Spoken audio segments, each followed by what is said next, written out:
ठीक, ठीक है। क्वार्टर, क्वार्टर का मतलब होता है 15 मिनट, ठीक है ना, या तो 10:15 और जब हाफ हो जाए 30 मिनट हो जाए तो उसको बोलते हैं हाफ पास्ट, ठीक है। और फिर जब 45 मिनट जाए तो फिर 15 मिनट कम है, तो उसका मतलब क्वार्टर। तो इट्स क्वार्टर टू 10, क्या बोल सकते हैं, इट्स क्वार्टर टू 10। इसका मतलब क्या हुआ कि 10 बजने में 15 मिनट कम है, 10 बजने में 15 मिनट कम है, ठीक है।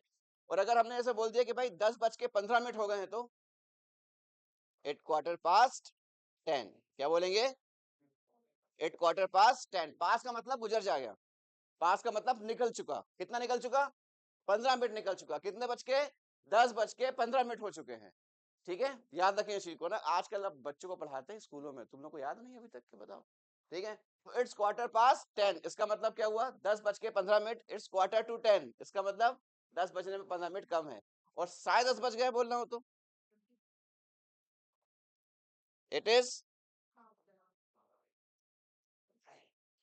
हाफ पास्ट 10, क्या बोलेंगे, इट इज हाफ पास्ट 10, मतलब 10:30 बज गए इसके अंदर पर, ठीक है ना, ये लो, ठीक है, इट इज हाफ पास्ट 10, ठीक है। अब जब भी टाइम बताना है ना, कितने बजने के बचने बाकी हैं, तो उसको 10 के साथ बताओगे, 2 के साथ बताओगे हमेशा, ठीक है। इट इज क्वार्टर पास्ट 10, पास का मतलब गुजर गया, अब सोच लो, क्वार्टर हमेशा 15 मिनट का होता है। चलो आगे बात समझ में, तो ध्यान रखें चीज का, ठीक है ना। अब जैसा अगर बोल रहा कि भाई 10 बजने में 20 मिनट कम है, तो कैसे बताओगे, 10 बजने में 20 मिनट कम है, सर बताइए, 10 बजने में 20 मिनट कम है, शॉर्ट्स की तो जरूरत ही नहीं पड़ रही इसका मतलब, इसका मतलब ही यही है, 2 का मतलब ही यही है यहाँ पर बताने का, कितने कम है, एग्जैक्टली, इट्स 20 मिनट्स टू 10, बस। जब भी बताना इतने मिनट कम है, वो हमेशा 2 से बताना पड़ेगा आपको, ठीक है ना। और जब बच जाए तो फिर पास कर दो, 10:20 हो गए हैं तो इट्स 20 पास्ट 10, 20 पास्ट 10, बजने में कम है तो 22:10, बस पास्ट और 2, इसका ध्यान रखना है आप बस, ठीक है। देखो 11:13 हो गए, 11:13, एग्जैक्टली इज 13 पास्ट 11, 11:13 बोला मैं, 13 पास्ट 11, ठीक है। 12 बजने में 11 मिनट कम है,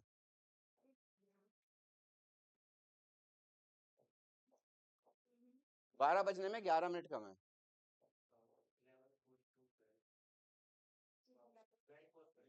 अरे पोस्ट की बात ही नहीं है इसमें, पोस्ट तो आना ही नहीं है, पोस्ट की तो बात ही नहीं, मैं बोल रहा हूँ 12 बजने में 11 मिनट कम है, right, exactly, it's 11 to 12। Past कब होगा, जब गुजर जाएगा, इतने बज के इतने मिनट हो गए हैं तब पास्ट यूज करना है, और पोस्ट भी यूज नहीं करना है, पास्ट यूज करना है, नॉट पोस्ट, ठीक है, है? हाँ ठीक है, क्लियर एवरीबॉडी।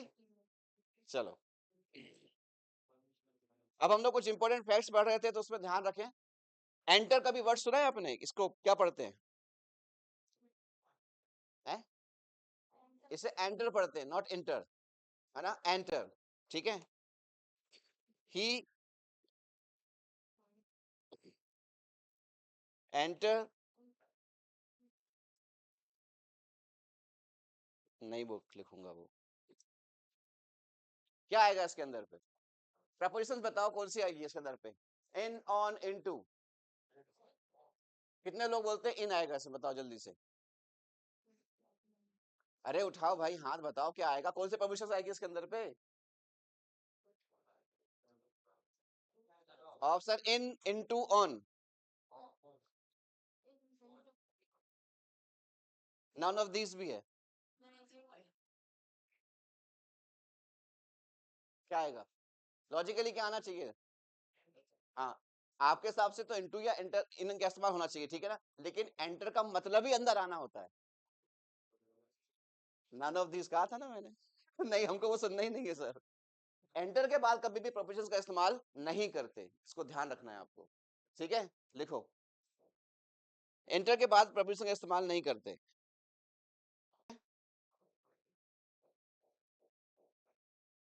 एंटर के बाद इनटू का इस्तेमाल नहीं करते।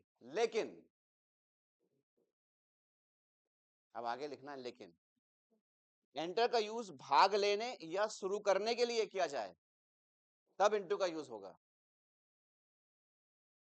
लेकिन एंटर का यूज भाग लेने या शुरू करने के अर्थ में किया जाए तब इनटू का यूज होगा।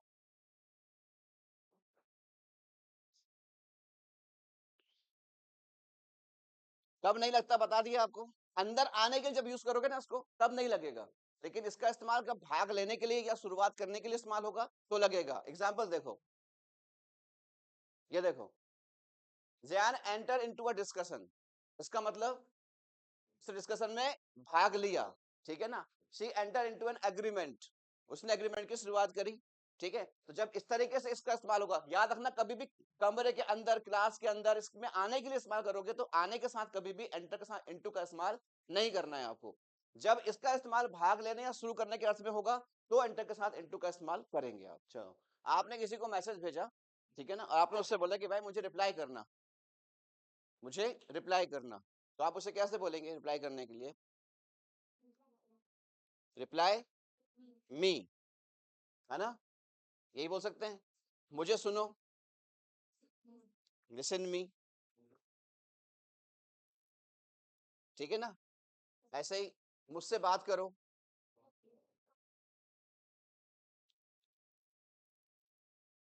टॉक टू मी या talk me, talk to me, ठीक है। ऐसे ही एक और वर्ड होता है बात करने के लिए, बोलने के लिए, स्पीक, तो इसके लिए क्या यूज करेंगे, स्पीक टू मी या स्पीक मी, ठीक है। अब ऐसे बहुत सारे वर्ड हैं जहां पर आपको पता करना होता है कि यहाँ पर टू का इस्तेमाल होगा करके, ठीक है। यहाँ पर भी आएगा रिप्लाई टू मी, यहाँ पर भी आएगा लिसन टू मी, यहाँ पर भी आएगा टॉक टू मी, यहाँ पर आएगा speak to me, explain to me, come to me, go to him, ये हमेशा आएगा इसके अंदर पे, याद रखें। तो कौन कौन से वर्ड यहाँ पर टू का इस्तेमाल होगा, ऐसे वर्ब हैं जिनके साथ हमेशा कभी कोई पर्सन एड्रेस किया जाए, यानी किसी बंदे के बारे में बात कर रहे हैं, कोई ऑब्जेक्टिव केस अगर वहां पर होगा तो आपको टू का इस्तेमाल करना पड़ेगा। लिखो, come, go, listen, speak, write, reply, explain, complain, talk and say. After these words if somebody is addressed, यानी किसी के बारे में बात करें, कोई बंदा एड्रेस किया जा रहा है वहां पर, तो याद रखें हमेशा यहाँ पर टू का यूज करना पड़ेगा आपको। लिखा है, हिंदी में बता दूं, अगर इन वर्ब के बाद किसी व्यक्ति को एड्रेस किया जाए, किसी व्यक्ति को संबोधित किया जा रहा है तो टू का यूज होगा। एग्जाम्पल शुरू करें, देखो,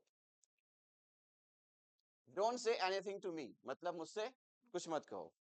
next, please explain to me what this means, मतलब मुझे एक्सप्लेन करो मतलब क्या है इसका। Next, they complain to CM about the flood, बाढ़ के बारे में उन्होंने सीएम से कंप्लेन की, ठीक है ना। You must reply to your father, मतलब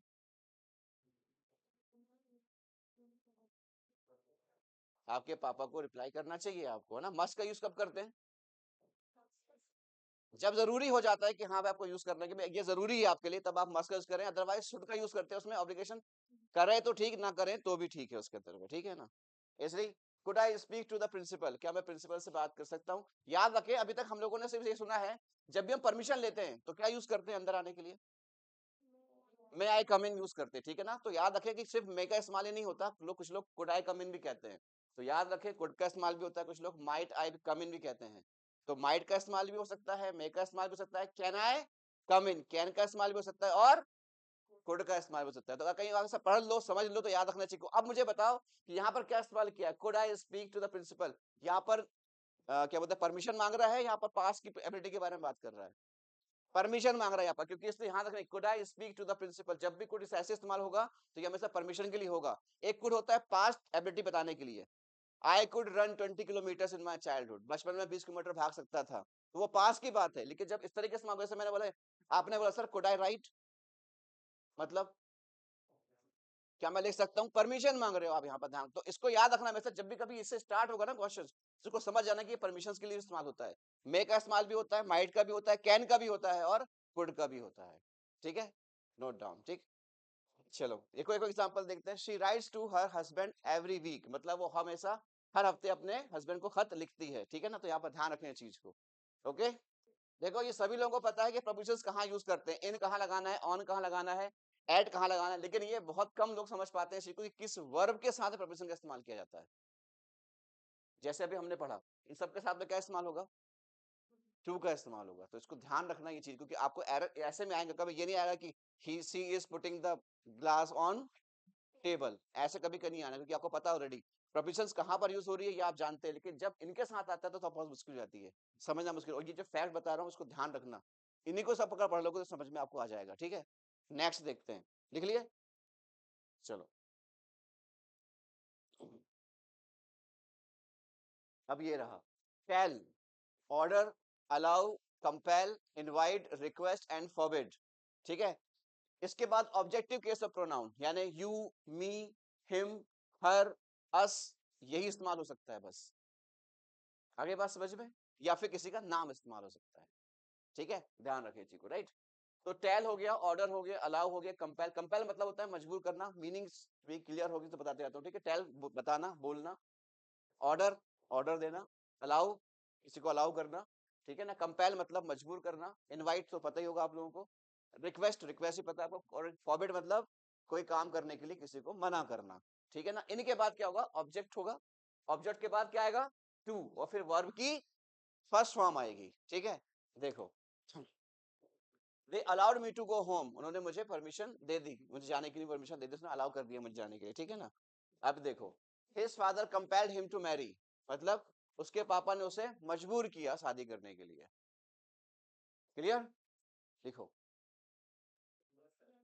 ठीक है, चलो, डॉक्टर ने मुझे शक्कर खाने के लिए मना किया है,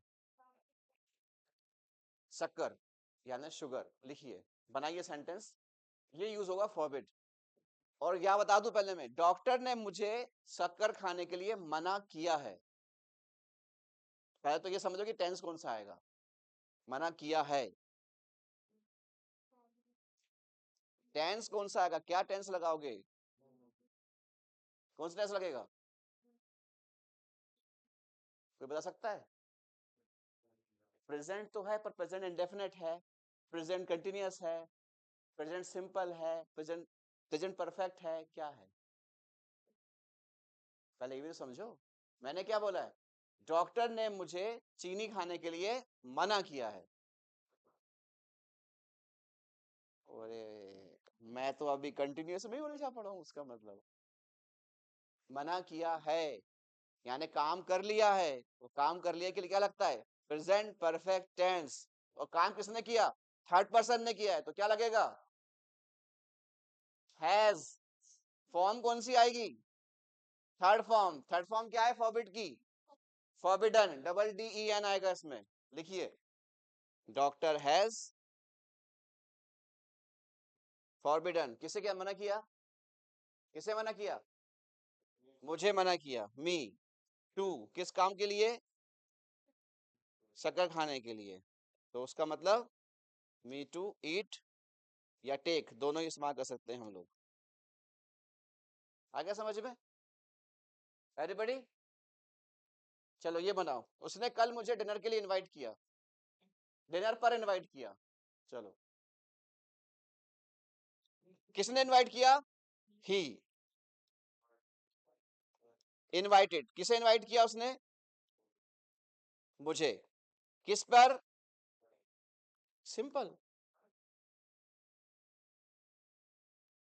हाँ, कहीं वर्ब, कोई वर्ब नहीं आई है उसके अंदर पे, तो बात खत्म हो गई।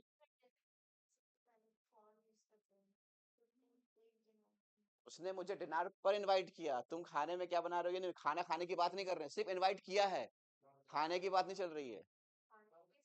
खाने के सेंस में ही हमेशा इस्तेमाल होता है डिनर, उसने सिर्फ डिनर पर इनवाइट किया है, आप डिनर में क्या खाओगे, what will you take for dinner, ये हमेशा ऐसे ही इस्तेमाल किया जाएगा, ये इनवाइट के लिए इस्तेमाल किया है। ठीक है, चलो, वो मुझसे कुछ कह रहा था, कहना क्या होता है किसी के लिए, से, टेल मतलब भी कहना होता है, ये ध्यान रखना, से मतलब भी कहना और टेल मतलब भी कहना या बताना, दो चीजें होती है। ठीक है, अब यहाँ पर बात चल रही है कि उसने मुझे ये काम करने के लिए कहा, उसने मुझे ये काम करने के लिए कहा, जब कोई बंदा किसी को कोई काम करने के लिए कहे तो उसमें जब इस्तेमाल हमेशा किसे करोगे, आस्क का, आस्क के बाद क्या करोगे, हमेशा ऑब्जेक्ट का इस्तेमाल करोगे। और उसके बाद क्या इस्तेमाल करोगे, टू, और फिर वर्ब की फर्स्ट फॉर्म का इस्तेमाल करोगे। ठीक है, ये ध्यान रखना। ये हमेशा होता है किसी को काम करने के लिए कहना। ठीक है, तो सर मुझे लिखने के लिए कह रहे थे, ये बना के दिखाओ, सर मुझे लिखने के लिए कह रहे थे। या ही लिख दिया तो कोई दिक्कत नहीं है, ही भी सही है, नो प्रॉब्लम ना, काटना नहीं। आगे बता दो।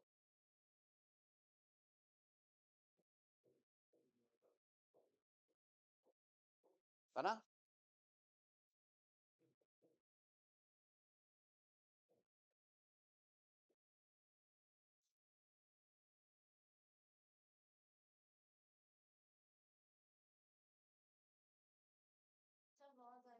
सर वॉज, यही सी बात है। देखो, काम करने के लिए कह रहे थे, पास में कोई काम चल रहा था, इसलिए यहाँ पर वॉज या वर का इस्तेमाल होगा। अब थर्ड पर्सन सर है यहाँ पर, इसलिए वॉज ही आ सकता है, वर नहीं आएगा।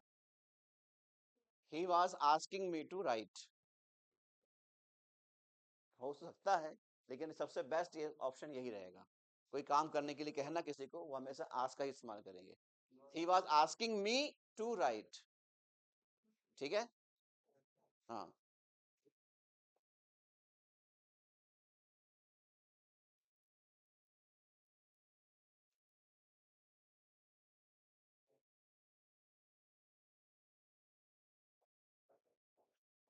नोटेड, क्लियर हो गया? पक्का?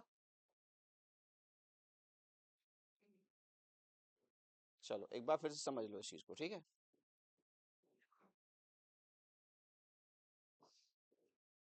ये देखो, ठीक है ना, tell, order, allow, compel, invite, request, forbid, इसके बाद ऑब्जेक्ट और फिर टू की फर्स्ट, मतलब टू के बाद एक्शन की फर्स्ट फॉर्म का इस्तेमाल किया गया इसके अंदर, ठीक है। अब कई बार ऐसा होता है कि फर्स्ट फॉर्म पर एक्शन आता ही नहीं है। एक्शन अगर नहीं भी आया है तब भी आपको टेंशन लेने की जरूरत नहीं है। जैसे ही सेइंग टू मी, एक्शन कुछ नहीं आया इसके अंदर पे, तो डायरेक्टली आप इस्तेमाल कर सकते हैं, क्योंकि उसमें डायरेक्ट ऑब्जेक्ट का इस्तेमाल हुआ है, इससे पहले भी हमने इस्तेमाल किया था इससे पहले, ठीक है। ध्यान रखें। अब यहाँ पर देखो इस चीज को। अब मान लो कि यहाँ पर लिखा हुआ है फॉरगिव, ठीक है ना, फॉरगिव लिखा है, तो फॉरगिव के बाद क्या यूज कर सकते हैं हम लोग? फॉरगिव के बाद इस्तेमाल होता है हमेशा ऑब्जेक्ट और फॉर का। अब मुझे माफ कर दो, तो मैं क्या बोलूंगा, फॉरगिव मी, जो काम मैंने किया उस चीज के लिए, तो फॉरगिव मी, ठीक है ना। पैसे खर्च करने के लिए मुझे माफ कर दो, फॉरगिव मी फॉर, अब एक्शन के साथ क्या आना चाहिए, आईएनजी। खर्च करना क्या होता है, स्पेंड, तो पूरा क्या बन जाएगा, forgive me for spending money. ऐसे ही थैंक्स के बाद हमेशा फॉर का इस्तेमाल होता है, थैंक्स फॉर कमिंग। तो ये जरूरी है कि किस वर्ड के साथ में, किस वर्ब के साथ में आप कौन सा प्रोपोजिशन इस्तेमाल कर रहे हो, ये याद रखना थोड़ा मुश्किल होता है। ये तो पता है हमें कि कोई उठा के ऊपर रख दी तो हमने ऑन लगा दिया, अंदर रख दी तो इन लगा दिया, टाइम के पहले एट लगा दिया, ये सब जानते हैं। लेकिन प्रॉब्लम कब होती है, जब हमें ये नहीं पता था इनके साथ में क्या यूज करते हैं। आगे बात समझ में? तो forgive me for spending money, आगे बात समझ में? ध्यान रखें इस चीज को, ठीक है ना। चलो लिखो इसको। देखो, झूठ बोलने के लिए मुझे माफ कर दो, फॉरगिव मी फॉर लाइंग, ठीक है। ऐसे ही एक और देखते हैं, forgive me for my mistake. अब यहाँ देखो, इधर देखो एवरीबॉडी, देखो अब यहाँ पर आईएनजी क्यों नहीं आई है?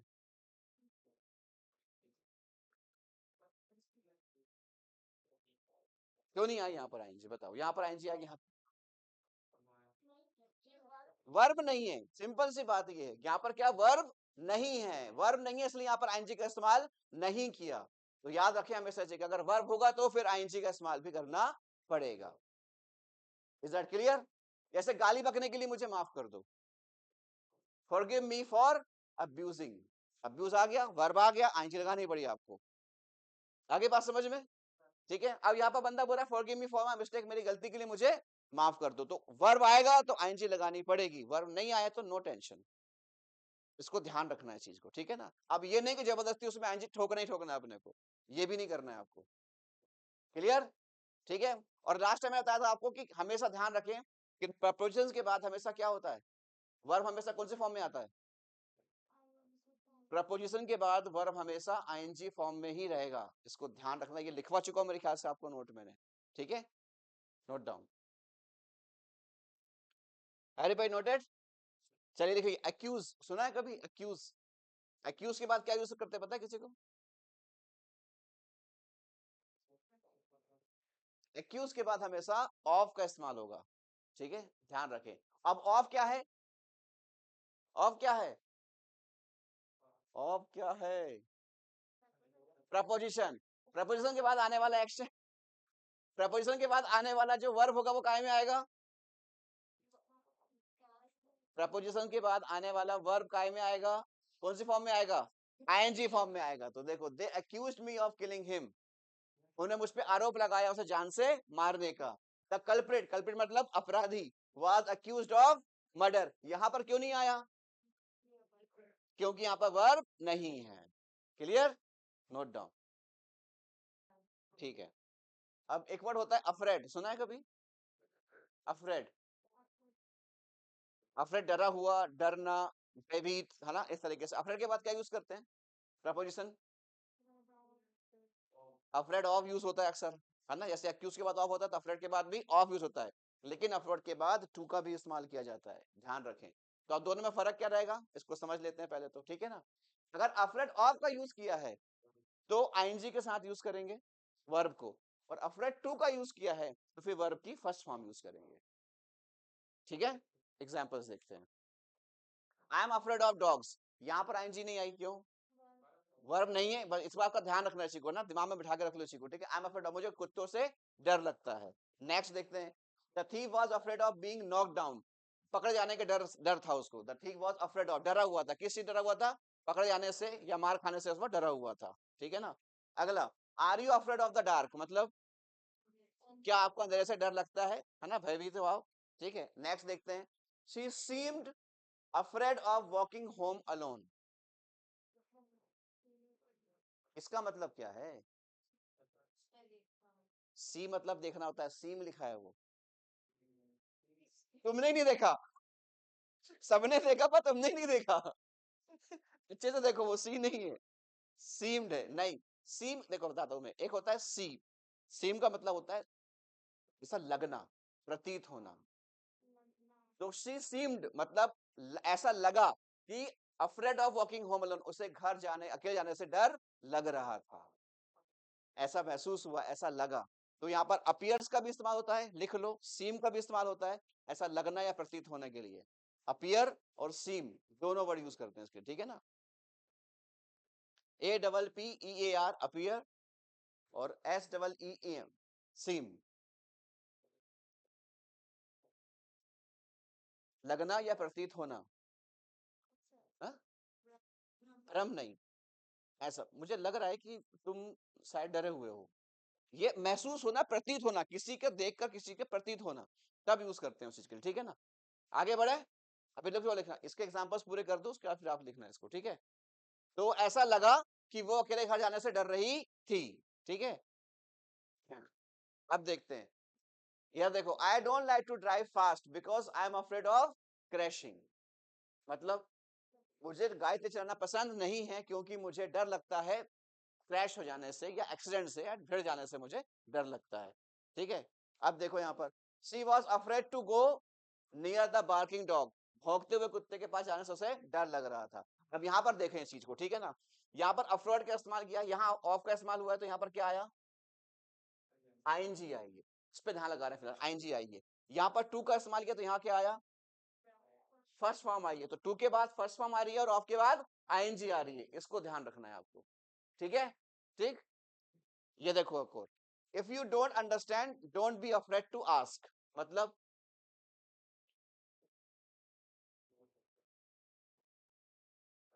अगर तुम्हें समझ में नहीं आए तो पूछने में डर मत, डरना नहीं, पूछने में डरना नहीं, है ना? तो ध्यान रखिए चीज का। अब अफ्रेड ऑफ का इस्तेमाल कैसे करते हैं? अफ्रेड ऑफ का इस्तेमाल ऐसा करेंगे जब सही मायने में कोई चीज से डर लगना, यानी किसी अंधेरे से, भूत प्रेत से, कुत्ते से, इससे डर लगने का यूज करते हैं, ठीक है ना? और ये वाला जो डरने का इस्तेमाल होता है सही मायने में, वो नॉर्मली किसी, जैसे कि अरे तुम डरो मत, पूछने से क्यों डर रहे हो, इस तरीके से डर के इस्तेमाल करते हैं यहाँ पर। तो ध्यान रखिए, मतलब don't be afraid to ask, ठीक है? तो यहाँ पर टू के बाद क्या आया है? फर्स्ट फॉर्म आई है, यहाँ पर ध्यान रखें, ठीक है? ठीक है, क्या मैं यहाँ पर ऐसे बोल सकता हूँ I am afraid to dogs? दोनों का मीनिंग सेम है, बोल सकता हूँ? नहीं बोल सकता, ये ध्यान रखना, ये यूज कभी नहीं करोगे आप। अगर एक्शन आएगा तो अफ्रेड टू का इस्तेमाल आप कर सकते हो, कोई दिक्कत नहीं है। लेकिन जब एक्शन ना हो, यानी वर्ब ना हो, सिर्फ कोई ऑब्जेक्ट हो वहां पर, ठीक है ना, तो वहां हमेशा क्या इस्तेमाल करोगे, ऑफ का इस्तेमाल करोगे, किसी और चीज का इस्तेमाल नहीं कर सकते। मुझे पापा से डर लगता है, I am afraid to my father या I am afraid of my father. मुझे अपने पापा से डर लगता है, I am afraid of my father या I am afraid to my father.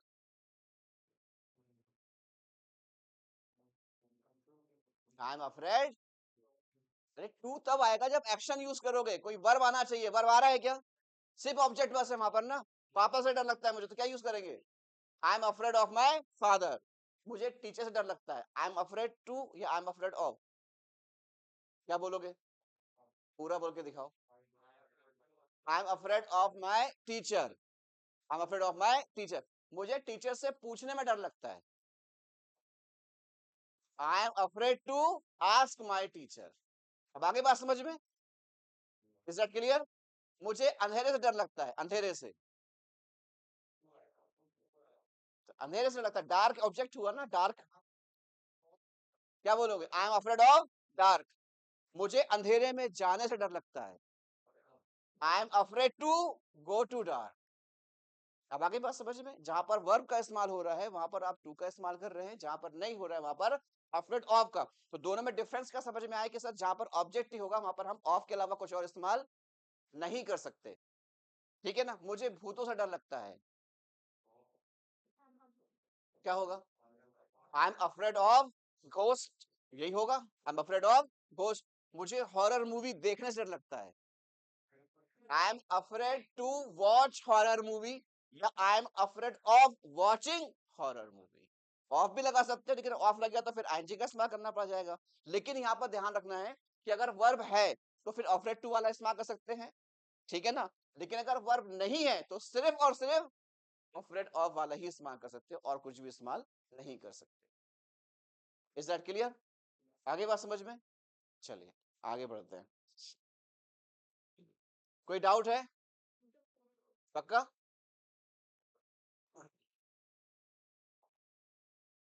चलो अब बताओ, एंग्री, एंग्री के साथ क्या यूज करेंगे? वो मुझसे नाराज है, अक्सर हम लोग बोलते हैं। एंग्री के साथ क्या यूज करें, वो मुझसे नाराज है, angry on me, angry in me, angry with me, angry at me, angry with me. अब दो चीज सुनो, वो मुझसे नाराज है और वो मुझ पर नाराज है। किसी भी इंसान के लिए कभी भी ऑन का इस्तेमाल नहीं कर सकते, ध्यान रखना। किसी इंसान पर बोलना हो ना तो हमेशा एट का इस्तेमाल होता है, ऑन का इस्तेमाल कभी नहीं होता। किसी भी व्यक्ति पर, मुझे देखो, तो लुक ऑन मी कभी नहीं होगा, क्या होगा, लुक एट मी। मैं पानी फेंकूंगा किसी के ऊपर तो हमेशा ऑन का इस्तेमाल नहीं कर सकते, हमेशा क्या करेंगे, I am throwing the water at you, not on you. कभी भी किसी व्यक्ति पर बात करना हो तो व्यक्ति पर के लिए ऑन का इस्तेमाल कभी नहीं कर सकते। क्या करेंगे, हमेशा वहां पर एट का इस्तेमाल करेंगे। ठीक है, देखो, एंग्री विद समबडी और एंग्री एट या अबाउट समथिंग, किसी चीज पर गुस्सा होना, ठीक है ना, और किसी इंसान पर गुस्सा होना, दोनों अलग अलग चीजें हैं। देखते हैं example, I was angry at what he said, ये किसी चीज पर गुस्सा हुआ है, उसने जो कहा मुझे उस पर गुस्सा आ गया। ठीक है, अगला, he is angry with you. किसी व्यक्ति पे गुस्सा हो रहे हो तो विद का इस्तेमाल, किसी चीज पे गुस्सा हो रहे हो तो एड का इस्तेमाल। गड़बड़ नहीं करना, एरर इसी में आएगा। ठीक है, एरर इसी में आएगा, ध्यान रखना चाहिए। विद इस्तेमाल हुआ है सिर्फ व्यक्ति के लिए और एट इस्तेमाल हुआ है किसी थिंग्स के लिए। ठीक है, ये देखो यहाँ पर अक्सर एरर आता है, मैंने देखा था 2021 के पेपर में देखा था मैंने, ये वाले क्वेश्चंस आए थे उसके अंदर पे। ठीक है, तो यहाँ पर ध्यान से देखो, differ with a person but differ from a thing, अभी इससे पहले बताया था मैंने। एंग्री विद समबडी और एंग्री एट या अबाउट समथिंग, किसी चीज पर गुस्सा होना, एट का इस्तेमाल होता है वहां पर, किसी इंसान पर गुस्सा होना विद का। यहाँ पर ध्यान रखें, किसी चीज से आप इत्तेफाक रखते हैं, मतलब आप उससे सहमत नहीं है, डिफर है, कोई चीज किसी चीज से अलग है। ठीक है ना, तो डिफर विद अ पर्सन, मैंने बोलता ना आई डिफर फ्रॉम यू, अक्सर लोग अक्सर यूज करते हैं इस चीज का, तो ध्यान रखिए, differ I differ with you होगा, ना कि फ्रॉम यू। 90% लोग ये गलती करते हैं, डिफर फ्रॉम का इस्तेमाल करते हैं वहां पर। ठीक है ना, और यहाँ पर होगा इस मायने में थिंक का इस्तेमाल, ये फ्रॉम कहाँ पर होगा, थिंक की जगह पे। ठीक है, अब देखते हैं। अब पहले ये समझ लो इस चीज को कि डिफर जो है वो सही मायने में क्या है, वर्ब है, एडजेक्टिव है, एडवर्ब है, नाउन है, क्या है? पता है किसी को? चलो एग्जांपल बता रहा हूं मैं, देख के बताना क्या है, ठीक है? Nylon differs from silk. दोनों कपड़े की क्वालिटी है, कपड़ों की दोनों क्वालिटी है। तो नायलॉन किससे अलग है? सिल्क से अलग है। अब मुझे बताओ देखा कि डिफर यहाँ पर क्या यूज किया गया, as a verb, adjective, adverb, क्या यूज किया है?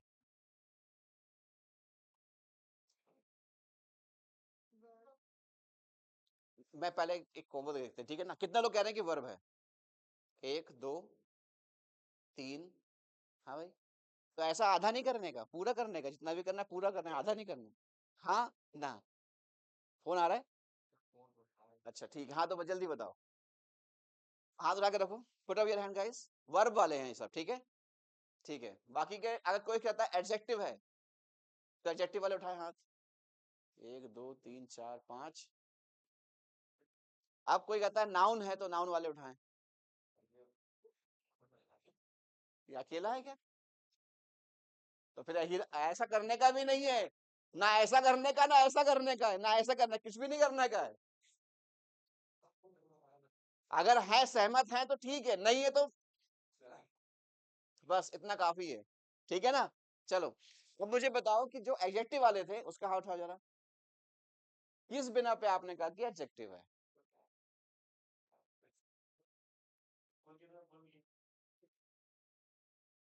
आप क्या बोलते हैं? आपने तो दोनों तरफ सहमत नहीं है ना, मुझे कुछ नहीं पता, मैं नहीं जानता कुछ भी।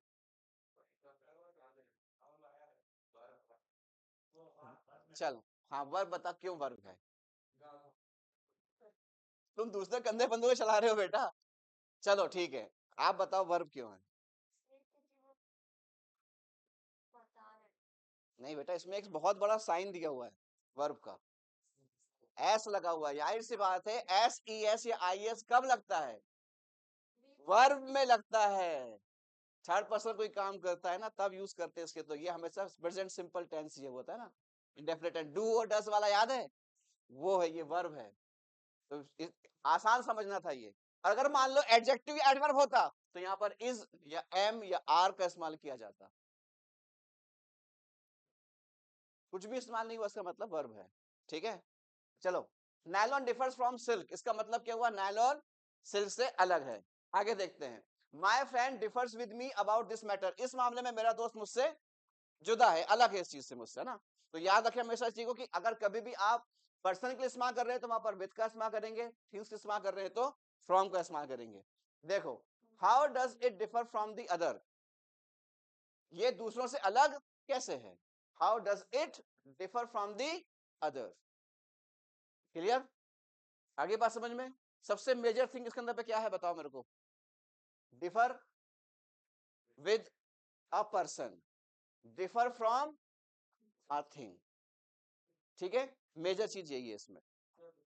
अगला देखो, अब मुझे बताना ध्यान से कि ये क्या है, वर्ब है, एडवर्ब है, एडजेक्टिव है, क्या है, ठीक है ना? ध्यान रखना। एग्जाम्पल बता दूं पहले मैं, उसके बाद मुझे बताना क्या चीज है ये, ठीक है ना? सर आप बताओ। My book is different from your book, अब मुझे बताओ ये क्या चीज है ये? चलो इतना बता दो, वर्ब है या नहीं है?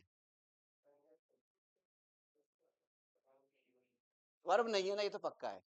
यहाँ पर वर्ब है, समझ में आ रहा है। यहाँ वर्ब नहीं है, ये क्लियर है। अगर वर्ब होता तो इसके साथ आईएनजी का इस्तेमाल जरूर होता। इतनी सी बात समझनी है। हाँ, बस जब लिख देता हूँ उसके बाद, सर इसके अंदर पे ये क्यों आया, ये क्यों नहीं आया, ये बाद में बताते हो पुस्तक पे। हाँ बिल्कुल से, तो फिर पहले हाँ हाँ हाँ बोल देते हो ना। तो my book is different from your book. अब देखते हैं, माई building is different from the other, मतलब मेरी बिल्डिंग दूसरी बिल्डिंग से अलग है। आगे समझ में? और यहाँ पर पहचान तरीके से सब है, यहाँ आईएनजी लगी होगी, यहाँ पर एस लगा होगा, यहाँ सेकंड फॉर्म लगी होगी, यहाँ पर कहीं पर भी ऐसा कुछ नहीं है, ठीक है? अब ये देखो,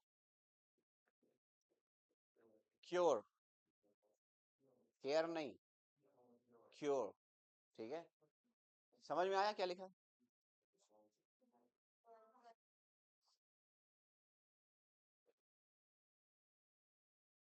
समझ में आ गया? नहीं आया? पढ़ो भी तो सही, तभी तो समझ में आएगा। क्या लिखा है? एक मिनट रुक जाओ, देखिए लिखना। क्योर एज अ वर्ब, अगर वर्ब के तौर पर यूज हो रहा हो तो ऑफ का use. Cure as a noun use हो रहा हो तो, ठीक है। एग्जाम्पल देखते हैं। The doctor will cure your friend of, क्या लिखा है? डिसेंट्री मतलब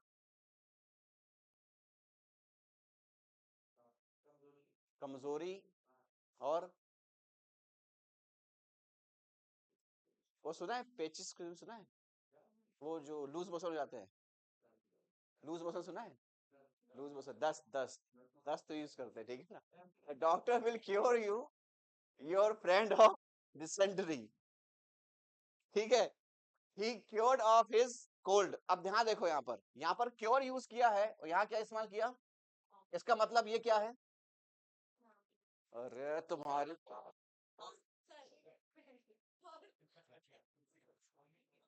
देखो मैं हार्ट का पेशेंट हूँ, तुम लोग ऐसा गड़बड़ नहीं करने का। यार साफ साफ लिखा हुआ उसके बाद में तुम लोग उल्टा सीधा बोलो, मैं मर बुरा जाए यहाँ सुना। तो सबका नाम लिख के जाऊंगा मैं यहाँ पर, देख लेना, क्योंकि तुम्हें पढ़ाते पढ़ाते नहीं पड़ गया मैं, पहले लिख लिया है और सबके नाम लिख दूंगा, सुन लो, समझे कि नहीं, साइन करके जाऊंगा वहां पर मैं।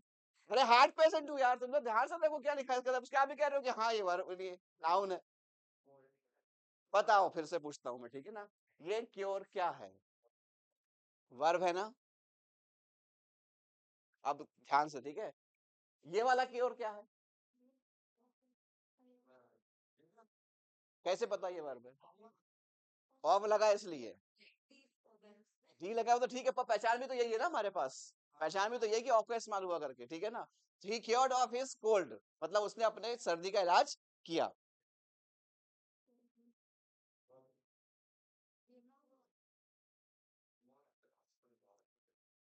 पढ़ के बताना, ऐसा तुक्के मत मारा करो किधर भी, ठीक है ना।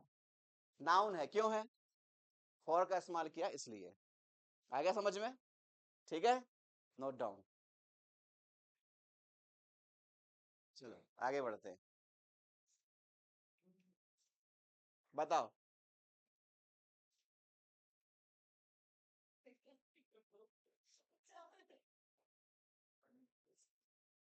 अब बताओ क्या लिखा है?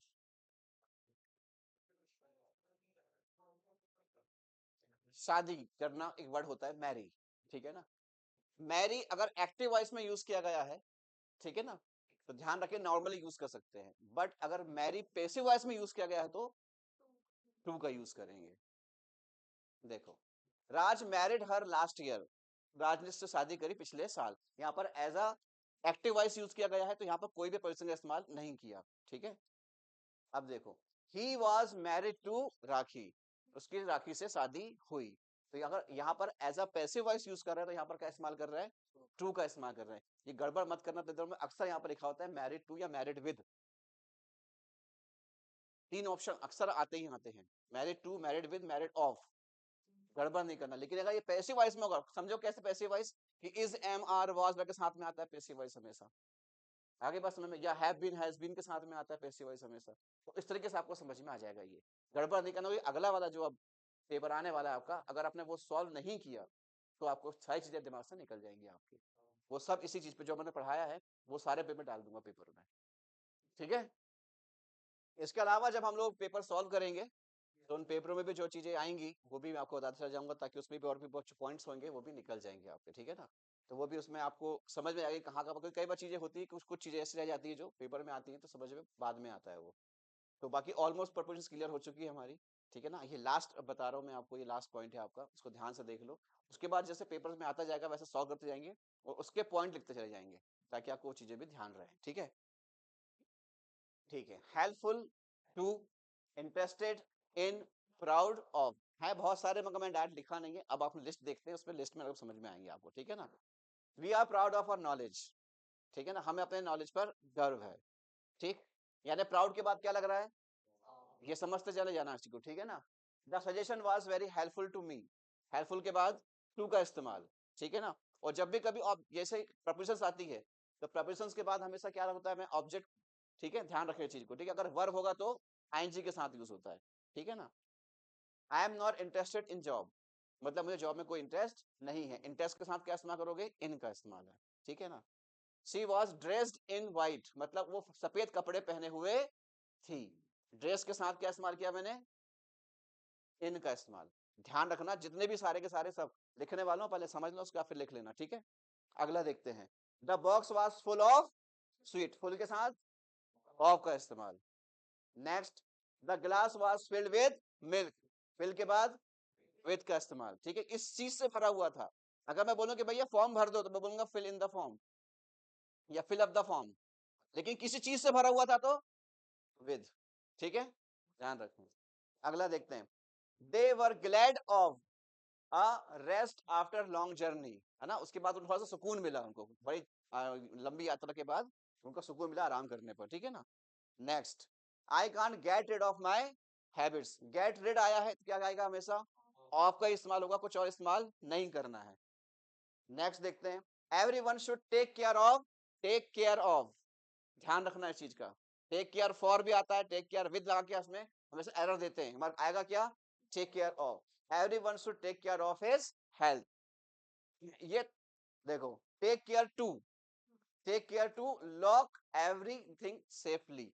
अब यहाँ पर देखो ऑफ जब आया है तो यहाँ पर ऑब्जेक्ट इस्तेमाल हुआ है, यहाँ पर वर्ब का इस्तेमाल नहीं हुआ, लेकिन जब टेक केयर आया है, टू आया तो यहाँ पर क्या इस्तेमाल किया है, वर्ब का इस्तेमाल किया है, ध्यान रखना, ठीक है ना। तो ध्यान रखें, take care to everything safely, lock करना है मतलब ये ध्यान रखना, हर चीज का लॉक करके आना सेफली उसमें, ठीक है, ध्यान रखें। अब ये थोड़ा सा ऑड वन आउट है, मतलब थोड़ा सा डिफरेंट है, इससे अलग है ये। You must take care so that, अक्सर आपने देखा होगा यहाँ पर कि सो दैट का इस्तेमाल बहुत होता है, याद रखना सो के साथ हमेशा दैट का ही इस्तेमाल किया जाता है, सो एस का इस्तेमाल नहीं करना। सो एस का होता है कंपैरेटिव डिग्री के साथ में, तो यहाँ हम ऐसा एरर देते हैं कि सो के साथ एस लगा देते हैं या सो विद कर देते हैं। तो यहाँ देखो, यू मस्ट टेक केयर, तुम्हें ख्याल रखना चाहिए ताकि ये दोबारा ना हो, इसका मीनिंग क्या निकलता है, ताकि दोबारा ना हो। क्लियर, ये पूरा एक क्लियरेंस दे दिया इसके अंदर कि इसके साथ में क्या क्या यूज होता है।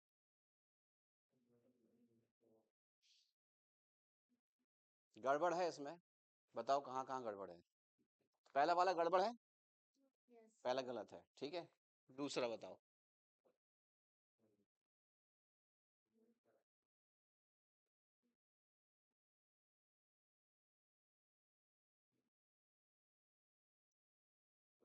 फर्स्ट वाले में समझ में आ गया ना कहाँ गड़बड़, सी बस सिक ऑफ के बाद हमेशा आईएनजी लगती है, यहाँ पर सिर्फ कुक लिखा हुआ है। अगला देखो,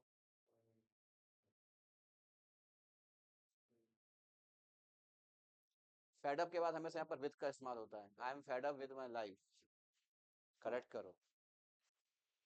ये सेंटेंस बिल्कुल सही है, make it a habit of, habit के बाद हमें ऑफ का इस्तेमाल होता है और ऑफ के बाद आईएनजी आई है, तो make it a habit of writing fast, ये सेंटेंस बिल्कुल सही है। अगला देखो,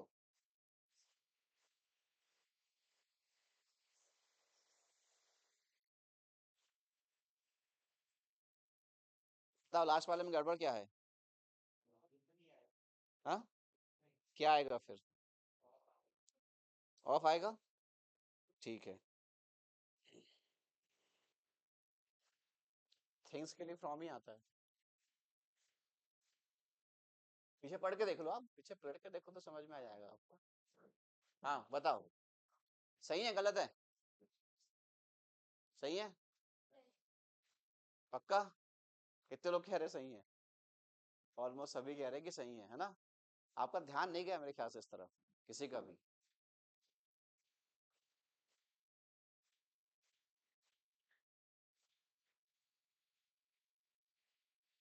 ये लिखा है वाज, यहाँ होना चाहिए था डिफरेंट, क्या होना चाहिए था, डिफरेंट होना चाहिए था, यहाँ पर सिर्फ डिफर लिखा हुआ है, गलत है ये। सही है, लगता बड़ा आसान है समझने में, जब हम पढ़ते हैं तो इजीली समझ में आती चीजें कि हाँ ये, और जब वो एरर में आ जाता है तो पता ही नहीं चलता कहाँ पर गड़बड़ हुई है करके हमसे, है ना। तो ध्यान रखें इस चीज का। यहाँ पर कैसे क्या होना चाहिए हमारे माने में, her laptop was different from my laptop, या तो फिर ये नहीं होना चाहिए था, जो सेकंड फॉर्म आनी चाहिए थी वहां पर। सर अभी आपने लिखे हैं देखा, क्या समझ में आया, फर्क समझ में आया, क्या फर्क है, ये है वाज, जिसका मतलब डिफरेंट होना चाहिए था, ठीक है, एज एडजेक्टिव यूज होना चाहिए था वहां पर, लेकिन ये वर्ब है और अभी हमने देखा है कि वर्ब के साथ इस्तेमाल नहीं हुआ था, तो ध्यान रखें इस चीज का। ठीक है, चलिए ऐसा बहुत जगह पे होता है, पता ही चलता उसके अंदर। बिकॉज के बाद क्या लगता है? बिकॉज के बाद प्रपोजिशन, बिकॉज ऑफ, अकॉर्डिंग के बाद अकॉर्डिंग टू। तो अब सोचो कि इतने सारे हैं ये, हमारा होगा क्या?